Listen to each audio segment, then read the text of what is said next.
My name is Michael Roy Turney, and because my life was literally destroyed by the organized crime people who control the AFL-CIO and most of your unions and internationals, retirement funds and what have you, because I was outspoken about it and thought something should be done, which, believe it or not, Congress did do something. They didn't prosecute the people involved in it, and that had an unfortunate turn when one specific person, who was probably the most corrupt president in the history of America, that more than anything deserved not just to be impeached but to be removed and imprisoned, and that would be Bill Clinton. Sold us out to the China, $150 million, protected people involved in human trafficking, drug cartels, sex slave trade. This guy's really, really bad. And, again, we've had several presidents. One's for profit started this Middle East mess that's costing us hundreds of billions of dollars just to maintain security in the area because of the dangers, supposedly to bring peace, which can't be done. But I wanted to speak of the tragedies, the things that have just plagued Donald J. Trump, who is an outsider. Outsiders are important in government because you need to flush the toilet every now and then from the sewer that exists when you have 20, 30, 40, 50-year slugs who basically are taking bribes. And what I mean by taking bribes, they call it campaign finance money. But if you look at some of these politicians, Joe Biden's the best example because he's been there for over 50 years. Look at the way they voted and look at the campaign finance money. And this stuff's not hard, folks. It just takes to get congressional records, and then they have to file who they take campaign finance money from. This is how I did it, so I could see who's taking bribes from who. But it's not just a coincidence that suddenly we have a biological weapon dumped on us, COVID-19, while Donald Trump's in there. Then that doesn't work, and it looks like he might be reelected. Then we have this.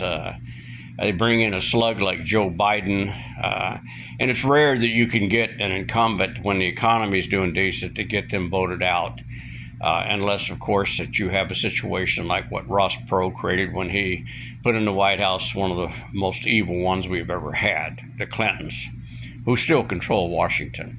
But you've got a guy who's been COVID-19, just totally destroyed whatever plans he had, 2 impeachments. You've got him where he was, they tried to financially ruin him. Then they convict him of a felony at a state level because you can't do it at the prosecuting, at the federal level, because it goes on every 10 seconds in Washington, D.C.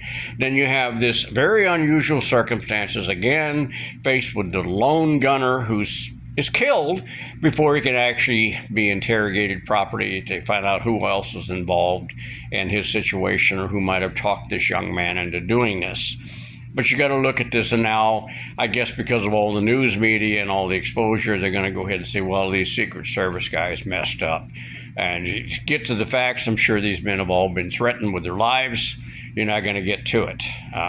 So you've got this guy that's had all these things happen to him. And what I see as a pattern that we used to see as cops, when we used to read about back in the 30s to 40s, of organized crime people, literally going after someone, doing these things to discredit, disloyal, to imprison, to kill. I mean, we had an Associated Press reporter here named Don Bowles killed in 1977 for his writing articles about the organized crime people that run Arizona and always have. Same ones, basically, that run New Jersey. So Associated Press came in here, wrote a book called The Arizona Project. You want to find out what Arizona's like, which we're a direct shadow of New Jersey, read the book. You'll see what the Associated Press found out when they were run out of here by what Don Bowles called the police department here, who was their inner police was the Gestapo, bringing shame to the many, many good officers that exist. And it's called the Phoenix Police Department. Same one, so anti-civil and constitutional rights that they created the Miranda decision, which they pretty much will operate. One of the reasons they have a large turnover, because once somebody has to choose between integrity and honesty and what have you, or deal with the city of Phoenix Police Department's policies, they quit. moved to another agency or just completely give up the whole thing. Seen this for years and years. I was a deputy sheriff back in the 70s. Grew up here. Pretty much will know how this state operates, and you're not going to stop it. You make them mad enough, they'll all get together and come after you. We've even had the first governor ever impeached in the history of America, Ab Meekum, and that was all over the border. Phoenix PD was right in the middle of that one too. So was the Department of Justice. So, if you've got this pattern against this one guy, you need to sit back and think a minute. Forget the political parties. We're so divided. We're worse or as bad as we were in the Civil War. Something could have been invented if you could have worked it out. We're not allowed to have a third party. The only one that was ever successful, again, was he was actually shot when he created the Bull Moose Party and defeated the Republicans in that party when Wilson was put into office. Another bad situation as well. So, and that was Teddy Roosevelt. This is all in the history books. But I've always followed the campaign finance money, got congressional records. I suggest you do the same. And what you'll find out is that you pretty much will see who's taking what kind of bribes and what to do. But, you know, folks, 20, 30, 40, 50 years in that cesspool in there with all the corruption that goes on, we're better than that. We're great people because we're from all over the world. We came here to get away from tyrannical government. So we need to get back to voting them all out. We really do. But again, I'm in favor of Donald Trump because he's an outsider. Now, we've had other people that claim to be outsiders who turned on us and became hypocritical and the bigot. Of course, it runs in their family with some of the statements his wife's made, and that would be Obama. And that's who runs your country. Organized crime families, the Pelosi's, these other people who are taking massive amounts of money from organized crime families, like Clinton's, Schumer's, Biden, who from the Chinese, and of course, you've got the Obamas. So these are the people that was telling Joe when to squat, when to piss, when to do all that needed to be done. The same ones that's pulling the same chain of Kamala Harris. Now, the question is, do we want someone who's going to say things like, well, what we're going to do is we're going to go down and bomb the cartel who's producing the drugs that's killing hundreds of millions of Americans? That's what he's talking about doing. That's what should be done, because anytime someone attacks us by such actions, that is an attack on our sovereignty.